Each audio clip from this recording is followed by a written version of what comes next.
everybody, welcome once again to another edition of Quick Trivia with Mike. It's the weekly quiz show right here on channel 955 where we test your knowledge of facts. Sometimes the facts are a little bit obscure, sometimes they're a little bit more contemporary. Hopefully you're having a lot of fun with the show. I know we are. I think this is our 48th or 49th episode, so we're quickly coming up on our 1-year anniversary. I think we're going to have something very special that particular day, so keep tuning in. I'm your host and the Quizmaster, Mike Brever. Once again, we're right here on channel 955, shown several times over the weekend, so I hope you get a chance to tune in, but thanks for letting me into your home. Let's get right into the show and have some fun, shall we? As you know, we always begin by going through the answers from last week's show. And then we go off and we give you 3 new trivia questions for the coming week. You know, for the last several weeks now, we've been focusing on some trivia involving the month of January. The last of that trivia had to do with Ellis Island, which opened on January 1st, 1892. We talked a little bit about the impact that immigration had on the United States at that time. We talked about the very first immigrant, a young Irish girl and her 2 brothers who came in. She was actually awarded a $10 gold piece for being the first immigrant through Ellis Island. Ellis Island was open for several decades, as you know now, beginning in 1892 and going into the 20th century. It was the focal point for immigration from Europe into the United States.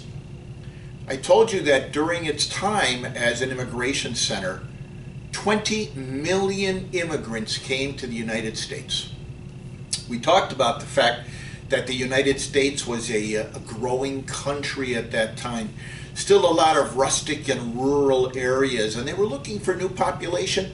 We were also looking for a labor force. So people welcomed immigration at that time.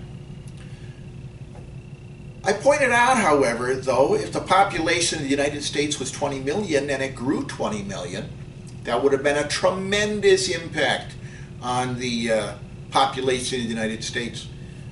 If the population of the United States in 1890 was 200 million and it went up 10 million, well, the impact wouldn't be that great.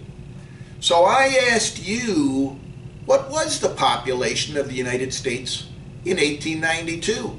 I said plus or minus 5 million because I knew it would be a broad number.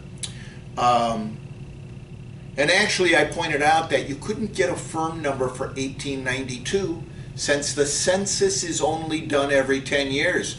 So the best you could do was a population mark for the United States in 1890. Well, the correct answer is that the population of the United States in 1890 was 62,979,766, roughly 63 million.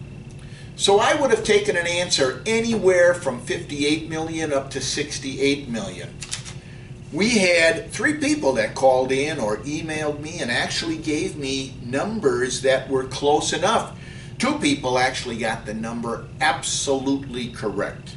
62,979,766. So we know that there are some people that can look up census figures from historical data. So congratulations to those of you that called in with that. So the correct answer again, 62,979,766. Clearly, the country could absorb an additional 20 million, and it wouldn't have created that much of an impact. It did create a new labor force for the United States, and so all's well that ends well. That was question number 1. Question number 2. We talked a little bit about an event that occurred in 1964, September of 1964 to be exact.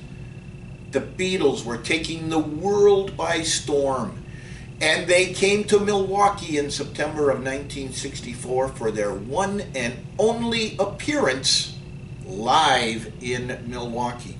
Talked about the fact that it was at the Milwaukee Arena, which has since been renamed the Milwaukee Panther Arena. They actually flew into Mitchell Field, which is now called, there's a different name to it, Mitchell Airport or something like that, I forget. Everybody just calls it Mitchell. Named after Billy Mitchell, which was one of our trivia questions several weeks ago. We talked about Billy Mitchell.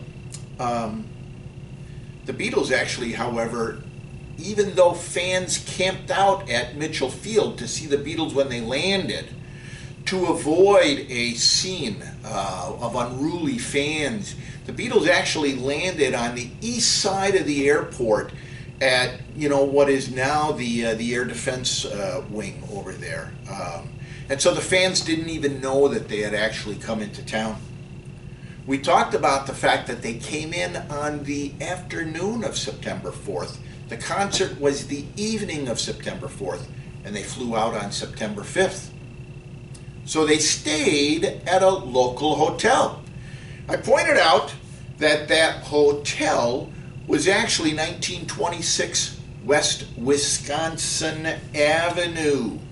And that hotel actually still exists today.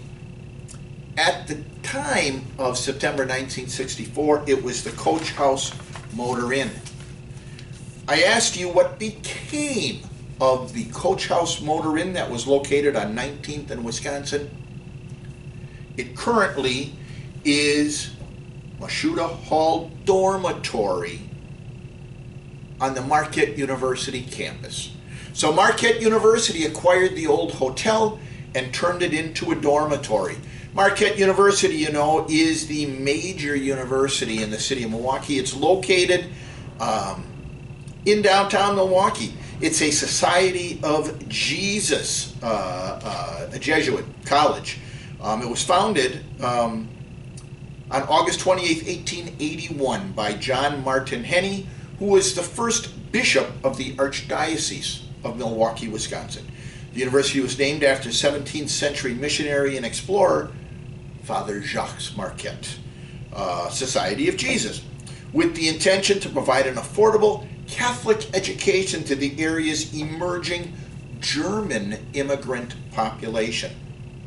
Initially an all-male university, college at that time, Marquette became the first coeducational Catholic university in the world in 1909 when it began admitting its first female students.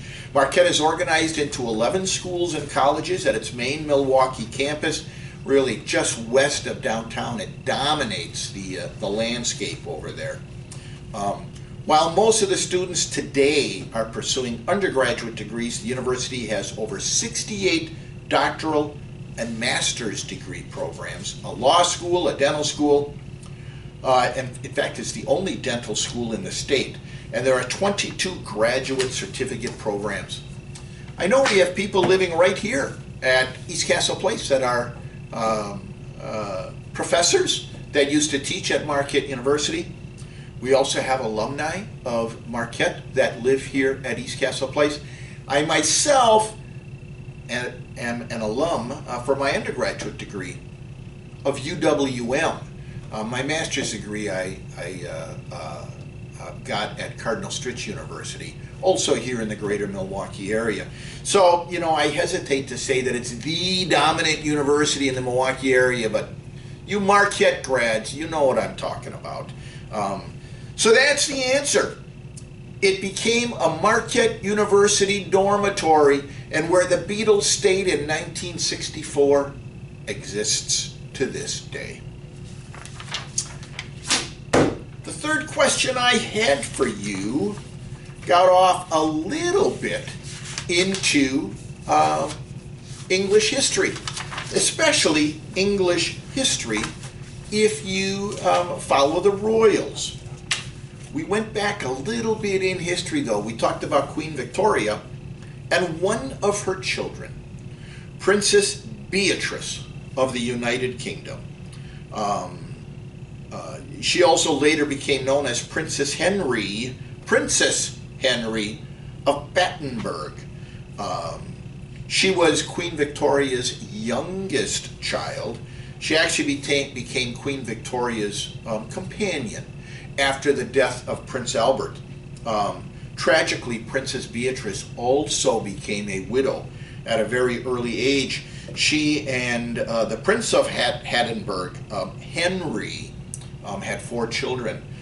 He died in 1901. And then Beatrice, he died in 1986. Beatrice remained at Victoria's side until 1901. Beatrice actually lived until October of 1944. She was the last of Queen Victoria's children to pass away, and it was decades after the first. My question to you is that Princess Beatrice was a child born to a reigning British monarch. And in fact, she was the last child born to a reigning British monarch until who? Who was the first child born to a reigning British monarch after Princess Beatrice? The answer? Prince Andrew, the Duke of York. Andrew Albert Christian Edward, born February 19th, 1960, is the 3rd child and the 2nd son of Queen Elizabeth II and Prince Philip, the Duke of Edinburgh. He is 8th in the line of succession to the British throne. Prince Andrew served in the Royal Navy as a helicopter pilot and an instructor as the captain of a warship. During the Falklands War, he actually flew multiple missions, including anti-surface warfare. In 1986, Prince Andrew married Sarah Ferguson and was created the Duke of York as a result of that. And of course, Sarah Ferguson became the Duchess of York. Well, we all know they had Princess Beatrice and Eugenie as their children. Unfortunately, however, Prince Albert and his wife separated. Sarah Ferguson separated in 1992 and divorced in 1996. You know that the current history of Prince Andrew is a little bit more sordid. He has withdrawn from all public life following his very public association with Jeffrey Epstein. Jeffrey Epstein, the American financier, passed away several years ago. Jeffrey Epstein became involved in a sex trafficking scandal, and because of Prince Andrew's friendship with Jeffrey Epstein, he's tied into it. Prince Andrew has currently resigned from all public duties as a result of it. So there you have it. Prince Andrew was the first child born to a reigning British monarch since Princess Beatrice. Those are the 3 questions, or the 3 answers to our questions from last week. You know, if 2 or more of our players get the same number of questions correct, we have a tiebreaker. Hopefully you listened to the bumper music at the beginning of today's show. If you didn't, listen to the music at the end of the show. That is the tiebreaker. If 2 or more of you get the same number of questions correct, identifying that bumper music separates and creates our champion for the week. This past week, Little Brown Jug was the bumper music. That wonderful, wonderful song from the big band era. I hope you all enjoyed it. Ironically, all of our players this week identified the bumper music, so it really didn't create separation. We did, however, have 2 players who identified the answers to all 3 questions and then also identified the bumper music. So we have 2 champions this week, 2 people who share the winner's circle. Sandra Meyer and Alex Hill, welcome back to the winner's circle. You are our champions for the week. Congratulations! Your pictures will appear on Channel 955 all week, heralding that you are the trivia champs for this week. Now we're going to take a little break. We're going to come back, and in the second half, we're going to give you our 3 questions for the coming week.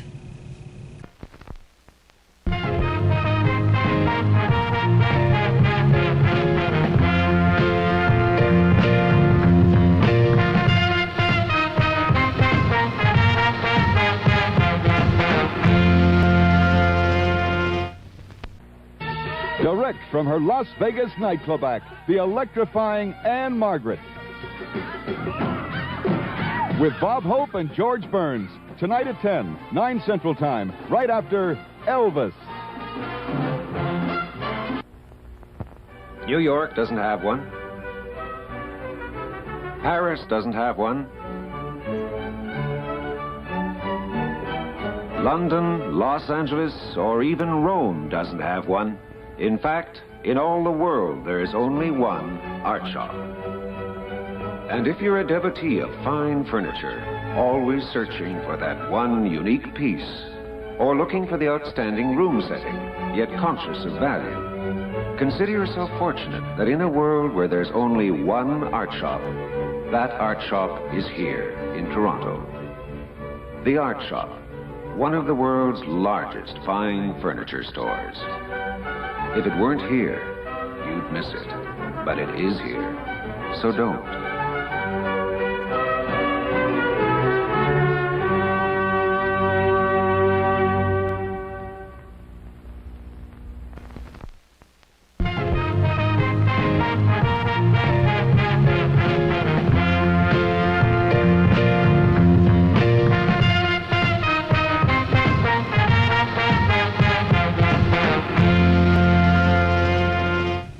Welcome back to the second half of Quick Trivia with Mike.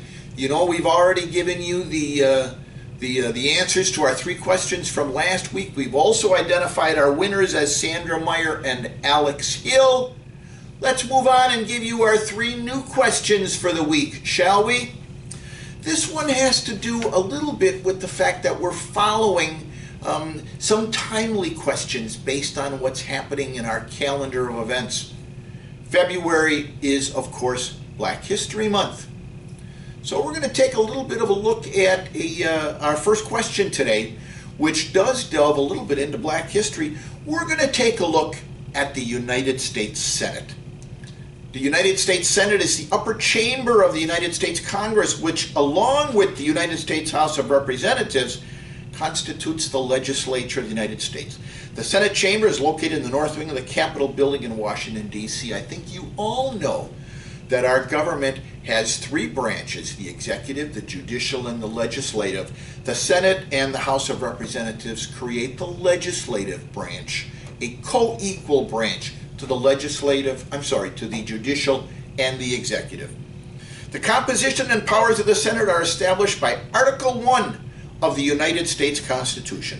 The Senate is composed of senators, each of whom represent a single state in its entirety. Each state is equally represented by 2 senators who serve staggered terms in 6-year increments.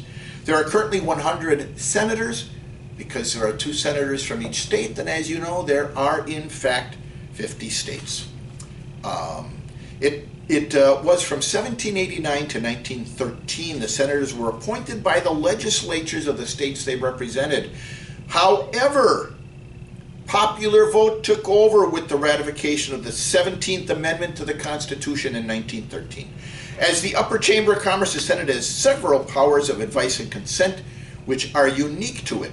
These include the approval of treaties, the confirmation of cabinet secretaries, Supreme Court justices, federal judges, flag officers, regulatory officials, ambassadors, and other federal executive officials and federal uniformed officers. The Senate is widely considered both a more deliberative and a more prestigious body.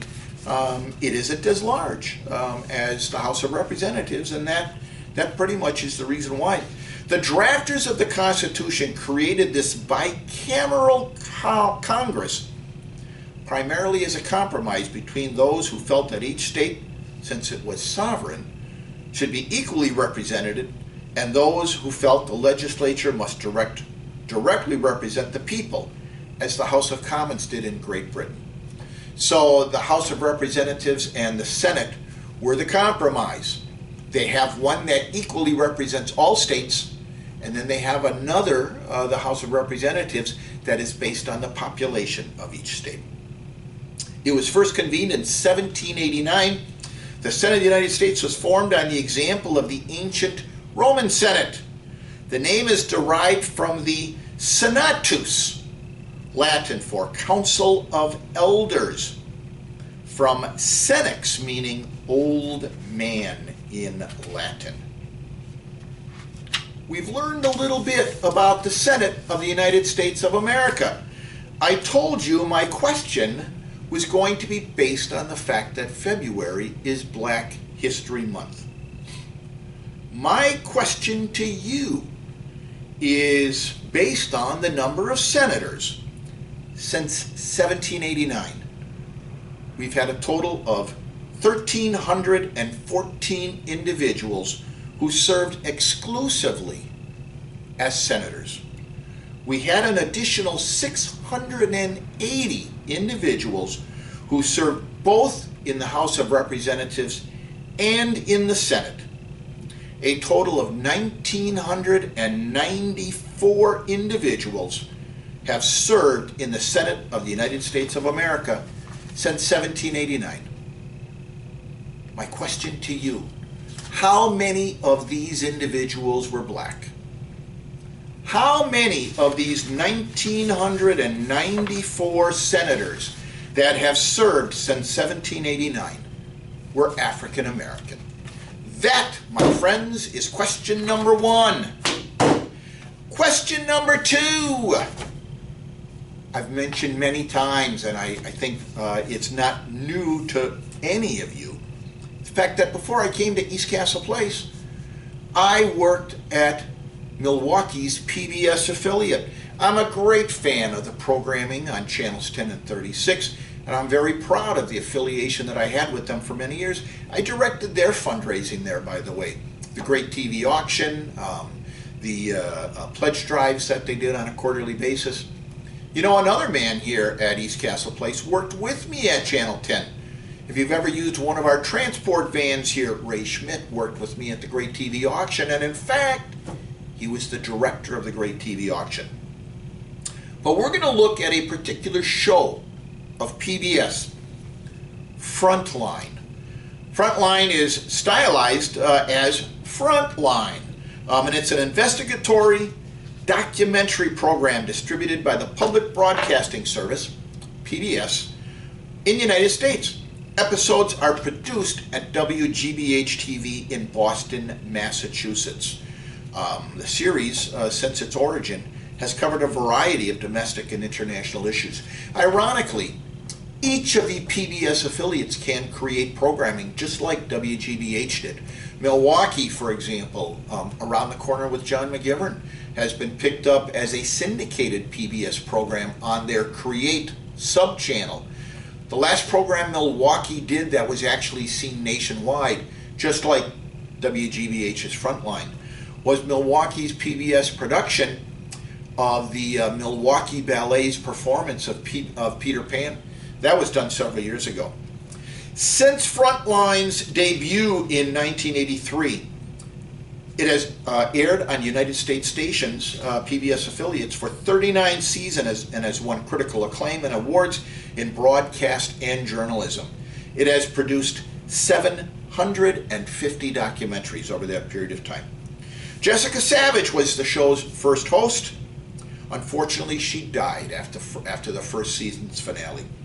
PBS NewsHour's Judy Woodruff took over as host in 1984 and hosted the program for 5 years, combining her job with a sub-anchor place on the McNeil-Lehrer NewsHour when Jim Lehrer was away.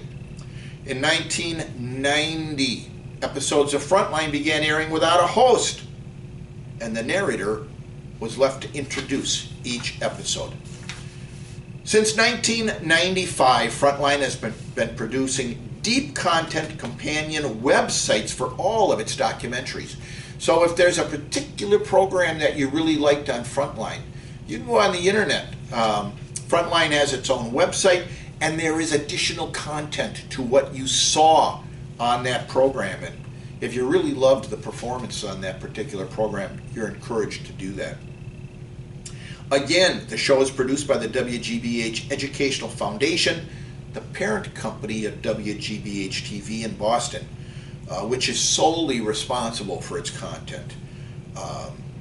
WGBH is the creator of the documentary consortium with another 4 PBS stations, including WNET in New York and KCTS in Seattle.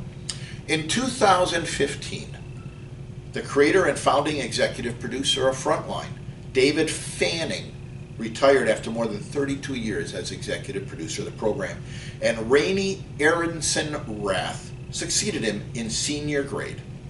Fanning, however, remains editor-at-large of Frontline as a founding member. Frontline has won tremendous critical acclaim. It even won a Pulitzer Prize for public service because of its many documentaries. It's won Peabody Awards, it's won Emmy Awards. In fact, as of July 2016, Frontline has won a total of 75 Emmy Awards and 18 Peabody Awards. In 2020, Frontline was also awarded an Institutional Peabody Award. Not necessarily in keeping with the auspicious history of Frontline, there is a fun fact that ties Frontline and Dos Equis beer together. Frontline and Dos Equis beer are tied together because of a very fun fact. What is the fun fact that ties Frontline and Dos Equis beer together?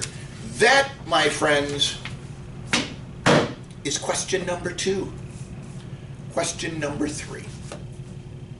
This week is Groundhog Week. In fact, I am filming this on Groundhog Day. There was a film about Groundhog Day made in 1993. It's an American fantasy comedy film directed by Harold Ramis and written by Harold Ramis and Danny Rubin. It stars Bill Murray, Andy McDowell, and Chris Elliott. It's kind of a love story comedy. Bill Murray portrays Phil Connors, a cynical television weatherman covering the annual Groundhog Day event in Puxatawney, Pennsylvania, and he becomes trapped in a time loop, forcing him to relive February 2nd, Groundhog Day, repeatedly.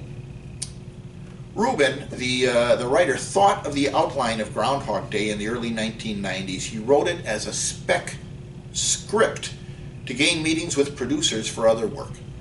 It eventually came to the attention of Harold Ramis, who worked with Rubin to make the original idea less dark in tone and more palatable to a general audience by enhancing the comedy.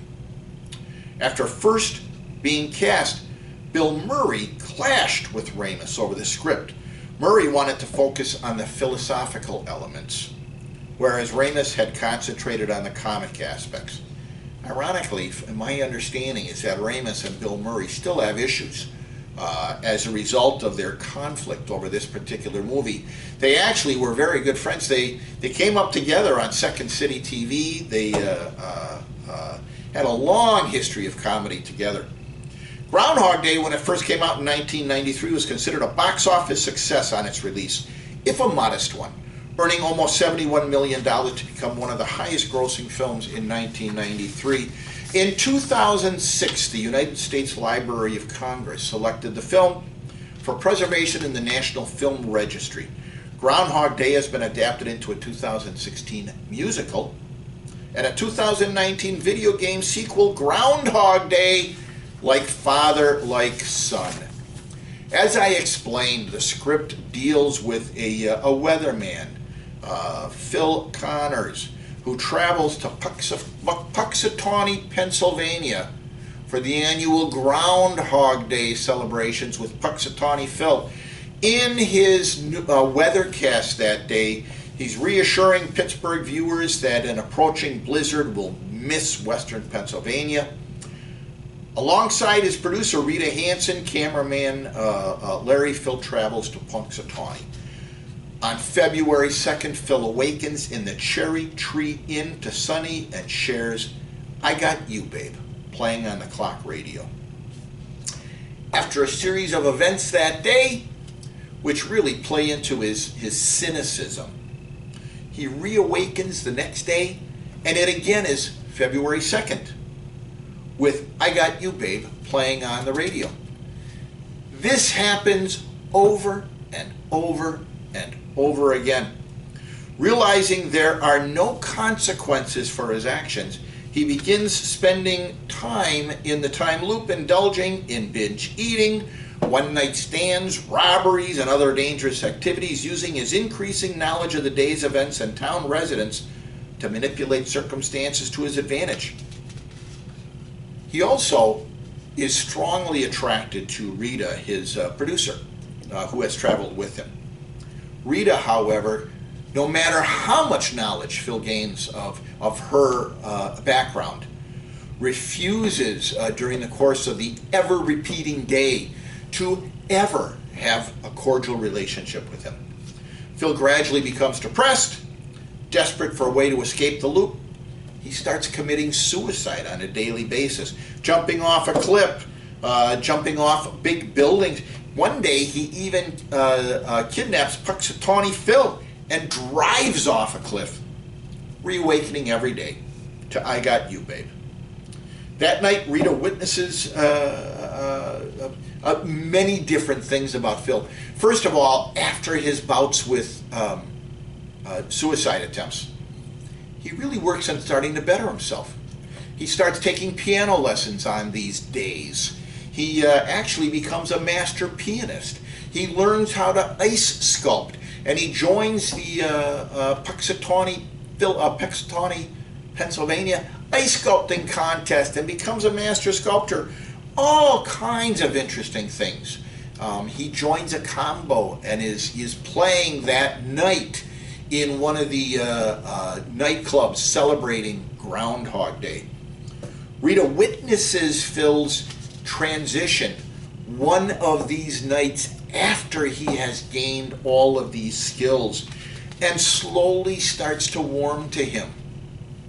Phil realizes that the way to escape love, or the way to escape the time loop, is not to manipulate the events in the time loop, but to become a better man and to learn the role that love plays in everybody's life. After coming to this realization, he does in fact wake up with Rita the next day on February 3rd, and life goes on, with Phil telling Rita that he wants to live with her in Puxatawney for the rest of his life. Now, if you follow all of the different things that transpired, February 2nd really became a very, very long day in the life of Phil Connors. If you added up all of the different days, it eventually became weeks, months, and years that he lived with never aging and reliving the same circumstances over and over again. There is a website that actually tracked all of these various instances and tried to figure out how long Phil had been tracked in the time loop. And I'm going to ask you now, how long Phil was trapped in that time loop? How long did Phil Connors spend in the time loop in Puxatawney, Pennsylvania on February 2nd? Was it 30 years? Was it 34 years? Or was it 38 years? That is your question. How long was Phil Connors stuck in that time loop in the movie Groundhog Day. Now, I'll tell you, you cannot watch the movie and come up with the answer.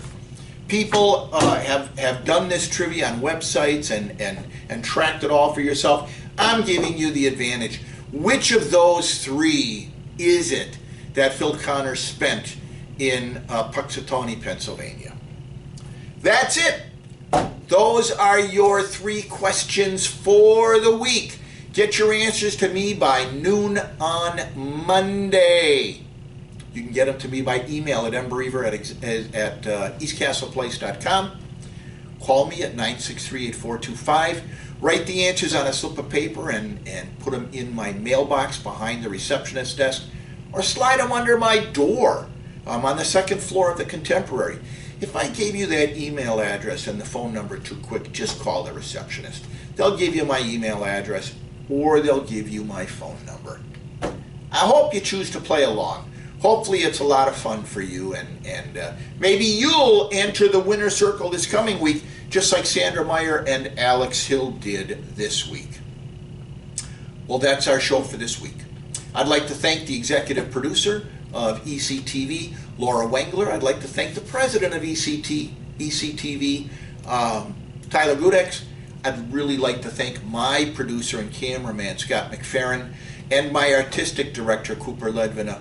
Really, without their help, there would be no Quick Trivia with Mike. And as you know, if you're a regular viewer, they're actually my substitute host from time to time. So if you like anything about this show, you probably enjoyed the efforts of Scott and Cooper. They made it happen. So that's our show for this week. Once again, I am your host and the Quizmaster, Mike Brever. I want to thank you all for letting me into your home for this half hour. Once again, I hope you had a really good time. Until next week, I ask you, please stay safe, stay smart, and be patient. We will all be together soon enough to enjoy that wonderful East Castle Place hospitality. So long, everybody.